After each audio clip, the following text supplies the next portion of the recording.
Boa noite, irmãos. Eu espero que aquilo que o nosso Deus reservou para falar aos nossos corações nessa noite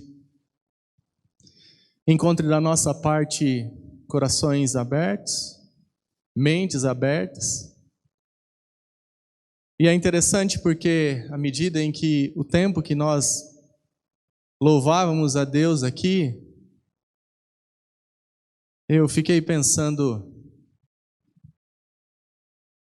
o nosso Deus é digno desse momento. Desde o início da nossa liturgia até aqui, Ele é o homenageado. É a Ele a quem nós nos referimos. E agora, diante da Sua palavra, a nossa concentração é pouca perto daquilo que Deus é. E hoje nós falaremos a respeito de uma história muito conhecida de todos nós. Uma história que desde as escolas bíblicas, não é? Nós aprendemos. Esse personagem está na boca das nossas crianças. E nós vamos tirar da vida deste homem lições riquíssimas para a nossa vida agora, no momento em que nós estamos vivendo. E o que nós percebemos logo no início é de que um dos vários atributos, uma das várias qualidades, características de Deus que conhecemos, uma delas é a paciência. E olhando então para a vida deste profeta, e eu já antecipo para você de quem nós falaremos de Jonas. E olhando então para a vida de Jonas, vamos perceber que essa característica de Deus, essa qualidade de Deus, vai ser demonstrada em favor daquele homem.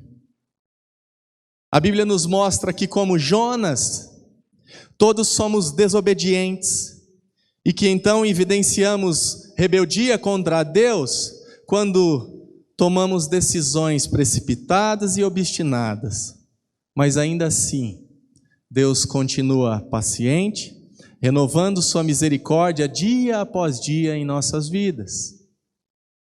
Que ao término dessa reflexão, e à medida que formos confrontados pela palavra de Deus, reconheçamos que o melhor lugar para nos refugiarmos é nos braços daquele que nos ama.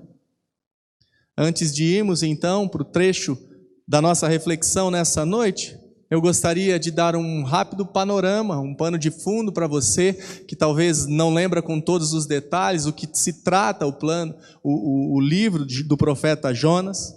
E o livro do profeta Jonas tem como tema principal que Deus salva. E quando nós olhamos para o capítulo 1, o profeta, chamado pela primeira vez pelo Senhor, e o versículo 1 ali já nos diz: vá depressa à grande cidade de Nínive e pregue contra ela.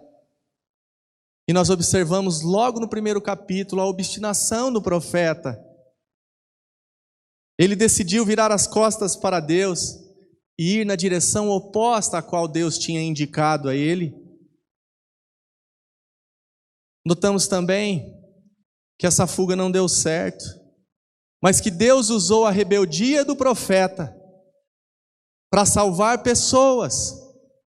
E ele salva aqueles homens que estavam com ele no navio. O verso 16 nos indica isso do capítulo 1, que diz: então esses homens temeram muito o Senhor, ofereceram sacrifícios ao Senhor e fizeram votos. Olha o tema do livro aparecendo aqui: Deus salva. No capítulo 2, Jonas já está dentro da barriga do grande peixe.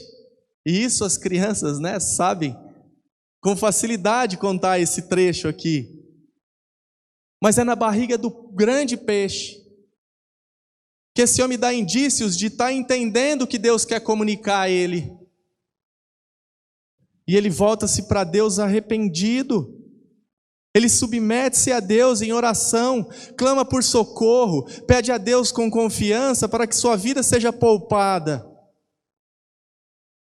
Agora, O Deus do profeta Jonas é um Deus misericordioso e pode salvá-lo daquela situação. Os versos 7 a 9 do capítulo 2 nos diz isso: quando dentro de mim desfalecia a minha alma, eu me lembrei do Senhor, e subiu a ti a minha oração no teu santo templo. Os que adoram ídolos vãos abandonam aqueles que lhes é misericordioso, mas com a voz do agradecimento eu te oferecerei sacrifício, o que prometi cumprirei. Ao Senhor pertencem a salvação. Deus salva.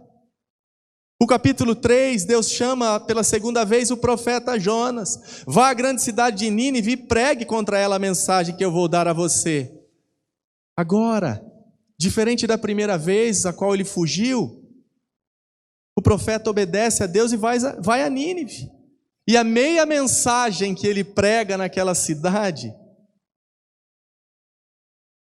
faz com que os ninivitas se submetam a Deus. Todos demonstram arrependimento genuíno e abandonam suas práticas enquanto aguardam o perdão de Deus. O verso 8 do capítulo 3 diz: todos devem ser cobertos de pano de saco, tanto as pessoas como os animais. Então clamarão fortemente a Deus e se converterão, cada um do seu mau caminho e da violência que há nas suas mãos. Deus salva. E agora sim, no trecho da nossa reflexão nessa noite, eu queria que você abrisse a sua Bíblia, você que está em casa, nos acompanhando. Abra lá então Jonas capítulo 4, nós falaremos a respeito do versículo 1 ao 11, e a palavra de Deus diz assim a nós: mas Jonas ficou muito aborrecido e com raiva. Ele orou ao Senhor e disse: ah, Senhor, não foi isso que eu disse estando ainda na minha terra? Por isso me adiantei fugindo para Tarsis, pois sabia que tu és Deus bondoso e compassivo, tardio em irar-se e grande em misericórdia, e que mudas de ideia quanto ao mal que anunciaste. Agora, Senhor, peço que me tires a vida, porque para mim é melhor morrer do que viver. E o Senhor disse: você acha que é razoável essa sua raiva? Então Jonas saiu da cidade, sentou-se num lugar a leste da mesma. Ali construiu um abrigo. Sentou-se na sombra para ver o que aconteceria com a cidade. Então o Senhor Deus fez crescer uma planta por cima de Jonas, para que fizesse sombra sobre a sua cabeça, a fim de o livrar do seu desconforto. E Jonas ficou muito contente por causa da planta. Mas no dia seguinte, ao amanhecer, Deus enviou um verme que atacou a planta e ela secou. Quando o sol nasceu, Deus fez soprar um vento leste muito quente. O sol bateu na cabeça de Jonas, de maneira que ele quase desmaiou. Então pediu para morrer, dizendo: para mim é melhor morrer do que viver. Então Deus perguntou a Jonas: você acha que é razoável essa sua raiva por causa da planta? Jonas respondeu: é tão razoável que até quero morrer. E o Senhor disse: você tem compaixão da planta que não lhe custou nenhum trabalho. Você não a fez crescer. Numa noite ela nasceu e na noite seguinte desapareceu. E você não acha que eu deveria ter muito mais compaixão da grande cidade de Nínive, em que há mais de 120 mil pessoas que não sabem distinguir entre a mão direita e a mão esquerda? E também muitos animais? Feche seus olhos, irmãos, nós iremos orar mais uma vez. Pai, estamos diante da Tua palavra, ó Pai. Eu quero te pedir, ó Deus, nessa noite, que o Senhor continue falando conosco, ó Deus. Que tudo aquilo, ó Deus, que iremos refletir a partir de agora, venha da parte do Senhor, ó Deus, para cada um de nós. Abra, ó Deus, os nossos corações e o nosso entendimento. Não nos deixe, ó Deus, que a distração nos atrapalhe nessa noite, ó Pai. Essa é a minha oração no nome de Jesus. Amém. Irmãos, o aparente amadurecimento do profeta Jonas, que nós vimos até o final do capítulo 3 do seu livro, dá lugar agora no capítulo 4 àquilo que realmente estava no coração do profeta. Jonas está diante de um Deus que sonda, conhece e expõe o que está dentro do coração do homem. Os versos 1 a 3 nos mostra isso. Nos mostra ali que a graça, a bondade e a misericórdia de Deus em salvar os ninivitas causa fúria e descontentamento ao coração do profeta. E se nós voltarmos um pouquinho antes do capítulo 3, o último versículo do capítulo 3, na realidade, antes de iniciarmos o capítulo 4, nós vemos explícito qual que é o caráter de Deus. Deus é aquele que não rejeita um coração contrito e verdadeiramente arrependido. Isso para nós serve como consolo, serve como motivos de darmos glórias a Deus. Mas para o profeta é diferente. Os sentimentos do profeta diante da obra que Deus acaba de fazer são extremamente incoerentes com o seu chamado. Qualquer missionário que obtivesse, não é, os resultados que Jonas obteve, se dobraria diante de Deus e o louvaria. Jonas é um missionário bem-sucedido que fracassou.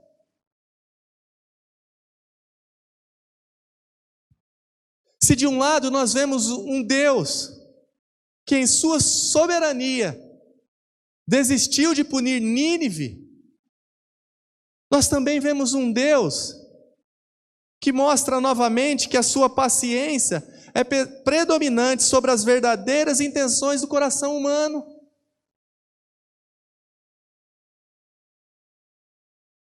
Tudo aquilo que Deus acaba de fazer no capítulo 3 expõe um coração orgulhoso, egoísta, amargurado e sem misericórdia do profeta Jonas. E talvez, se nós olharmos para os argumentos que ele tinha, em determinados momentos nós apoiaríamos ele. Afinal de contas, os ninivitas eram cruéis com as nações opostas. Eles dominavam com truculência. Mas nós precisamos lembrar qual que é o tema do livro de Jonas. Deus salva.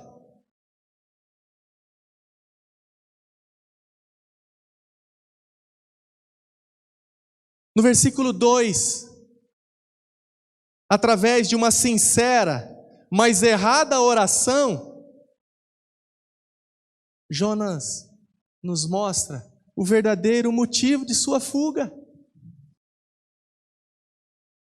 Ele ora ao Senhor e diz: "Ah, Senhor, não foi isso que eu disse estando ainda na minha terra? Por isso me adiantei fugindo para Tarsis, pois sabia que tu és Deus bondoso e compassivo, tardio em irar-se e grande em misericórdia, e que mudas de ideia quanto ao mal que anunciaste." Talvez o questionamento do profeta em sua mente fosse: como pode Deus ter misericórdia de uma nação que não tem misericórdia de ninguém? Como Ele pode salvar um povo como esse? Jonas está irado porque Deus não é como ele.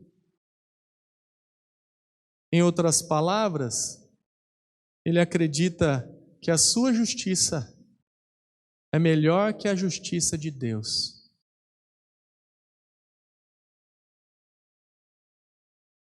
A grande verdade, irmãos, é que facilmente nós olhamos para a vida dos outros e achamos que os pecados deles são maiores que o nosso. Não consideramos nossos pecados tão ofensivos como os dos outros. E a verdade é que Deus é justamente o que Jonas o Jonas diz em sua oração. Mas a tentativa de se auto-justificar diante de Deus faz com que o culpado por suas decisões erradas seja o próprio Deus. Observem como isso é corriqueiro nas Escrituras, como isso é corriqueiro nas nossas vidas. Isso sempre aconteceu. Jonas está dizendo a Deus que a culpa pelos ninivitas terem sido salvos é de Deus. E é mesmo, porque é Deus quem salva.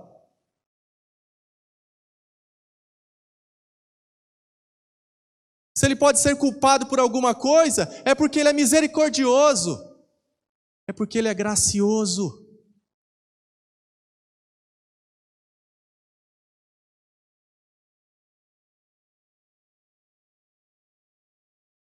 O fato de sempre querer colocar a culpa no outro surge lá em Gênesis 3, não é?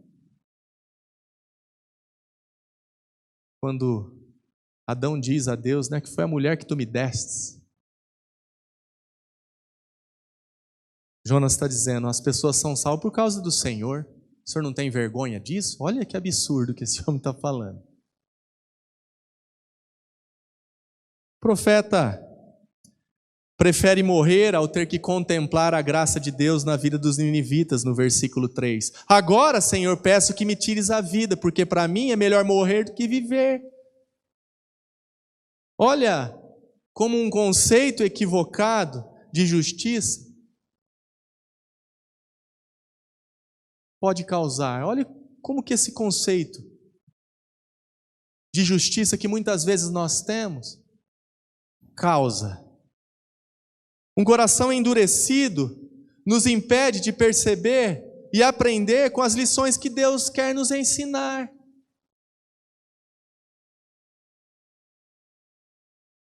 Só que agora, dos versos 4 e 5, nós vamos perceber que Jonas está diante de um Deus que reprova as atitudes pecaminosas. Deus não é conivente com os nossos pecados.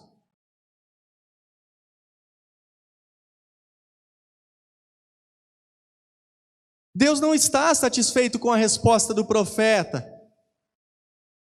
Seus argumentos não são convincentes. Pelo contrário, estão errados. E aí então, Deus responde ao profeta com uma pergunta: você acha que é razoável essa sua raiva? E essa pergunta entra num momento aqui importante. Por quê? Porque Deus quer que Jonas reflita, né, quer que ele pense em tudo que ele viveu até ali.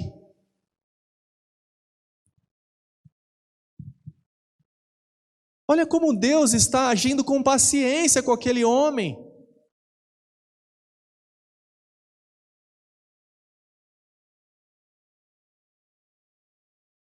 Deus age exatamente assim conosco hoje, irmãos. Porque se Ele fosse imediatista em nos punir,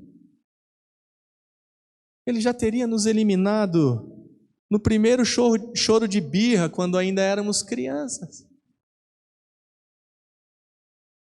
E pensando, né, nesse termo birra aqui, veja o comportamento do profeta no versículo 5 aí. Olha isso. Então Jonas saiu da cidade e sentou-se num lugar a leste da mesma. Ali construiu um abrigo, sentou-se na sombra para ver o que aconteceria com a cidade. A atitude do profeta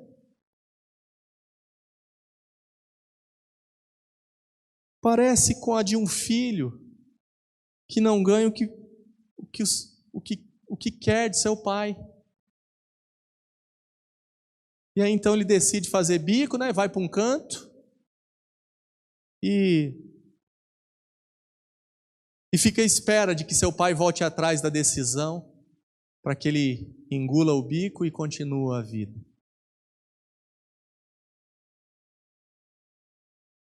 Quantas vezes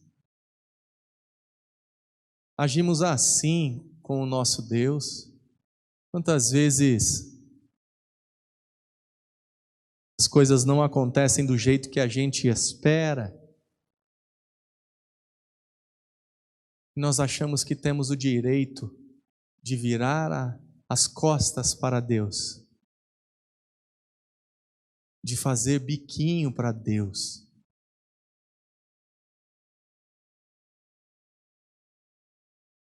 Nos versos 6 ao 9, Jonas está diante de um Deus que tem o domínio sobre tudo.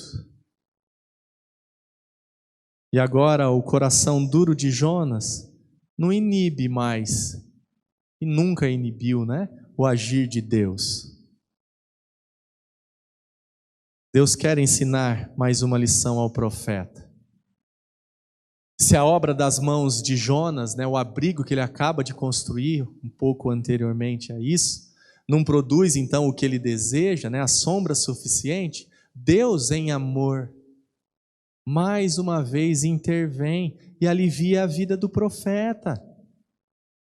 Então o Senhor Deus fez crescer uma planta por cima de Jonas, para que fizesse sombra sobre a sua cabeça, a fim de o livrar do seu desconforto. E olha só Jonas como está aqui, Jonas ficou muito contente por causa da planta. Jonas, ele fica contente com a planta, mas segue descontente com Deus, pois não reconhece que foi Deus quem a providenciou.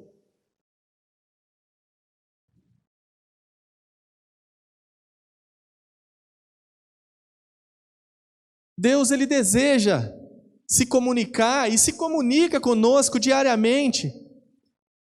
E em diversos momentos, as respostas que damos a Ele são parecidas com a que Jonas acaba de dar. A indiferença. Admiramos, mas não glorificamos. Que planta bonitinha, Olha, vai ser útil demais para mim. A indiferença do profeta faz com que ele trate as coisas como se fossem acaso, como se fosse coincidências. Eu estava aqui, essa planta surgiu do nada, vai servir para minha sombra. Mas agora, nos versos 7 e 8, Mas no dia seguinte, ao amanhecer, Deus enviou um verme que atacou a planta e ela secou. Quando o sol nasceu, Deus fez soprar um vento leste muito quente. O sol bateu na cabeça de Jonas de maneira que ele quase desmaiou. Então pediu para morrer, dizendo: para mim é melhor morrer do que viver. A planta, então, aquela que há pouco tinha sido útil para ele, está seca. Isso nos mostra a brevidade de todas as coisas. Nos indica que tudo passa. E que num piscar de olhos, tudo pode mudar. Irmãos, como que isso tem sido real nos nossos dias? Aquilo que hoje está bem, daqui a pouquinho não está mais. E aí nós podemos encaixar essa ideia, esse pensamento em tudo, na nossa saúde, no nosso emprego, nos nossos negócios.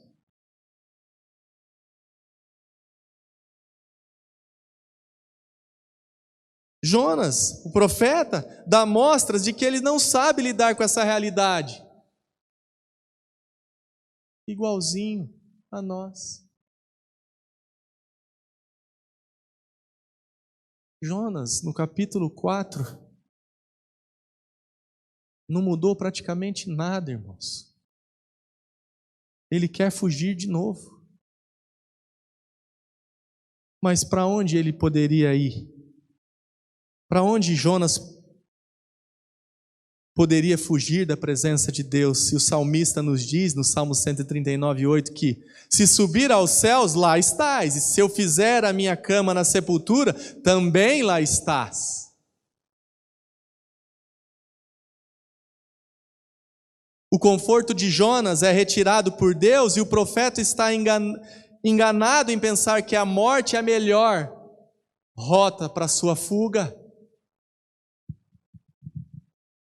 Ele precisa aprender que o motivo de sua alegria e contentamento não pode ser algo passageiro como a planta,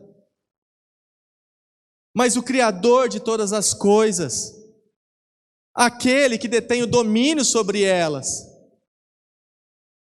aquele, inclusive, que está se comunicando com Ele. Parece que o coração do profeta está impenetrável no versículo 9. Deus faz mais uma pergunta para ele ali. Você acha que é razoável essa sua raiva por causa da planta?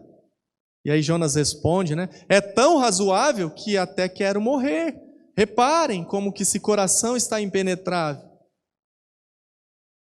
E então essa persistente dureza de Jonas é confrontada por Deus nos últimos 2 versículos da nossa reflexão. Jonas está diante de um Deus, né? Que silencia o pecador. Versos 10 e 11.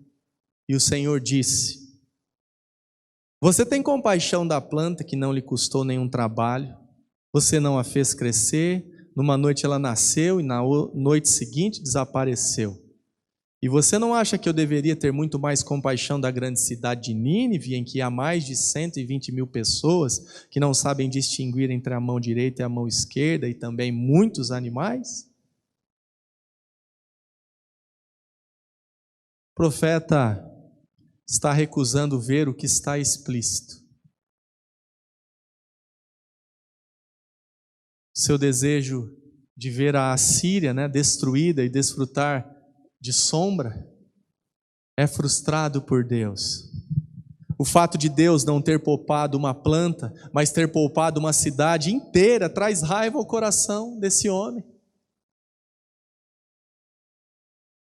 Definitivamente ele não consegue enxergar da forma que Deus enxerga as coisas.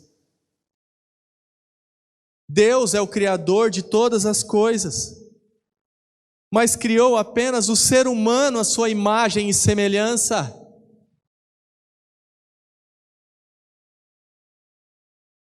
O que Deus está combatendo aqui na vida daquele homem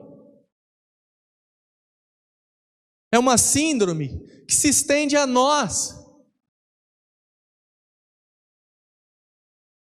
A síndrome de coisificar pessoas e personificar, coisificar pessoas e personificar coisas. E é interessante a facilidade que nós nos adaptamos facilmente a isso. Aquilo que tem menos valor ocupa grande parte dos nossos corações, e aquilo que de fato tem valor para Deus acaba ficando segundo, terceiro lugar aí que a gente encontrar. E é interessante que agora o livro termina, né? De forma diferente de todos os outros. Ele termina com uma pergunta de Deus ao profeta. E aí nós não vamos receber a resposta, né, de Jonas. Nós não vamos saber também para onde que foi que Jonas correu ou foi. Mas o silêncio do profeta a essa pergunta, né, pode significar a nós que depois de tudo, ele foi mudado e convencido de que a salvação é para todo mundo. E o que mais, então, chama a atenção na história de Jonas é que ele representa as pessoas que querem servir a Deus somente até onde lhe convém. E quantas vezes eu também ajo assim? Jonas é aquele que tem um conceito de justiça afetado pelo pecado. Por isso que é imperfeito. Mas eu também.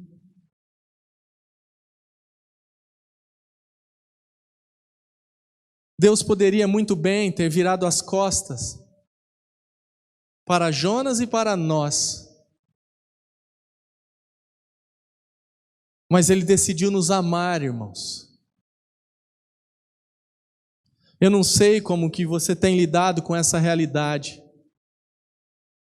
mas sei que do início ao fim, a Bíblia nos revela um Deus disposto a salvar o pecador arrependido. Há um Deus que nos mostra que somente nele teremos condição de enxergar as coisas como elas realmente são. Deus deseja salvar as pessoas e está fazendo isso agora. E o chamado específico feito por Deus ao profeta se estende a nós, como os discípulos de Cristo.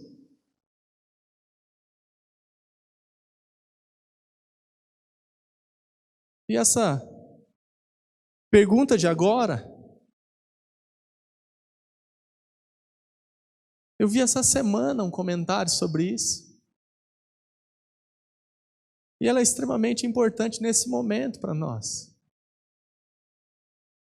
Até quando, irmãos, vamos fugir para Tarsis, mesmo sabendo que a vontade de Deus para as nossas vidas é Nínive?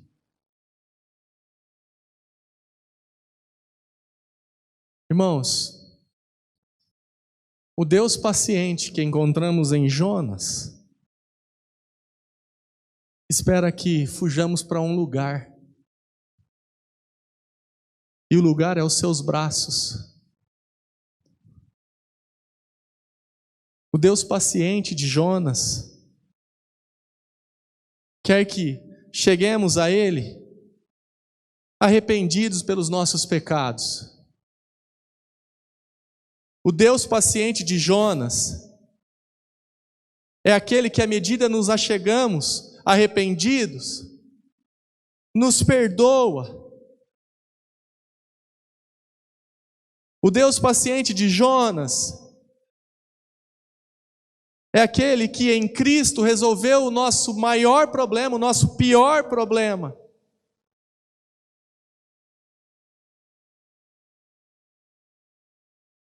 O Deus paciente de Jonas é aquele que em Cristo nos resgata das trevas e nos leva para a luz, para o Filho, para o reino do teu Filho amado. É a serviço desse Deus, irmãos, que nós estamos. E é de acordo com a sua vontade, os seus moldes, aquilo que Ele estabeleceu na sua palavra, que precisamos viver e servir.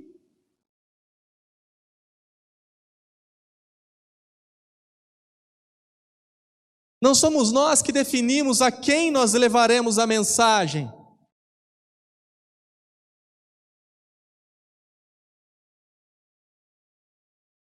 Nós somos colocados numa missão. E quem vai dar o resultado é o próprio Deus. E o desejo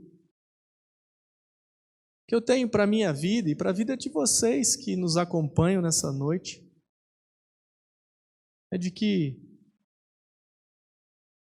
Deus nos ajude, Deus nos mostre o quão parecido com Jonas nós somos, que à medida em que Ele revela a nós nos voltemos a Ele, arrependidos, contritos de coração, porque sabemos que Ele é um Deus paciente que nos perdoa. e mais, nos dá a vida eterna. Que esse bondoso Deus nos abençoe, que esse bondoso Deus nos capacite